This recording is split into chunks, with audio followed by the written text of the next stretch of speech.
तुम्ही ससा आणि कासवाची शर्यत ऐकली असेलच, पण एक धावणारा माणूस कासवाला शर्यतीत हरवू शकेल का? याचं उत्तर अर्थातच हो असेल. पण समजा आपण कासवाला थोडा आघाडीचा फायदा दिला आणि 100 मीटर अंतरावर पुढे नेऊन ठेवलं, तर काय होईल? कोण जिंकेल? झिनो नावाचा एक ग्रीक तत्त्वज्ञानी म्हणतो की यामध्ये कासव जिंकेल आणि माणूस त्याला कधीही गाठू शकणार नाही. हे कसं? चला बघूया. समजा हे आपले बाबूराव आहेत आणि ते कासवापेक्षा 10 पट वेगवान आहेत. बाबूराव धावत जाऊन आधी 100 मीटर अंतर पार करतील, पण त्यावेळेत कासव 10 मीटर पुढे गेलेलं असेल.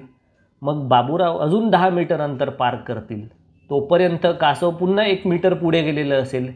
हे चक्र असंच चालू राहील आणि प्रत्येक वेळी बाबूराव जिथे कासव होतं तिथे पोहोचेपर्यंत कासव थोडं पुढे सरकलेलं असेल. झिनो म्हणतो की ही प्रक्रिया अनंत वेळा चालेल, म्हणून बाबूराव कासवाला कधीच गाठू शकणार नाहीत. हाच तो प्रसिद्ध झिनोचा अकिलीस आणि कासवाचा पॅराडॉक्स किंवा अकिलीस आणि कासवाचा विरोधाभास. हे ऐकायला थोडं विचित्र वाटेल, पण विचार केला तर तात्विक दृष्टिकोनातून खूप मजेशीर आहे. झिनोच्या विरोधाभासाचं उत्तर आपल्याला गणितातील इन्फायनाईट सिरीज किंवा अनंत श्रेणी आणि लिमिट्स या संकल्पनांमधून मिळतं, ज्या झिनोच्या काळात विकसित झालेल्या नव्हत्या.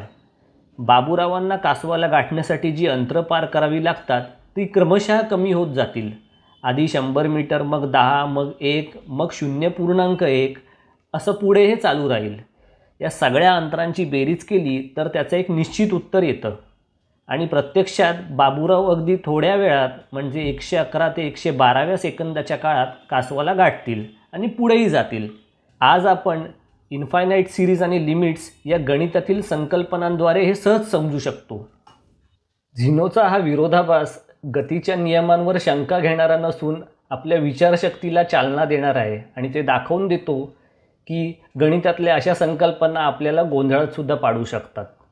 तर पुन्हा भेटूया अशी नवीन माहिती घेऊन. तोपर्यंत धन्यवाद.